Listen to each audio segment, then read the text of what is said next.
Hello everyone, good morning, good afternoon, and good evening. In this video, I'll show you how to download Minecraft for free on Android in 2025.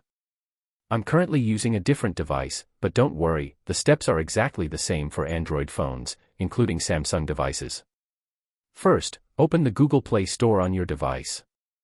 In the search bar, type Minecraft.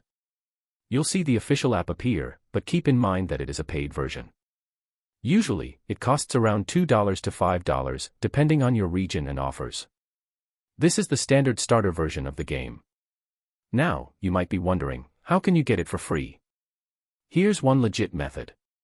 Open your browser and search for Google Opinion Rewards. This is an official app developed by Google and is available for Android devices. Go ahead and install it. Google Opinion Rewards is a survey-based rewards app. It sends you short surveys from time to time, and in return, you earn Google Play credits. Once you collect enough credits, you can use them to purchase paid apps, including Minecraft, without spending your own money. So, simply install the app, answer surveys regularly, earn rewards, and use those credits to download Minecraft for free. That's it for this video.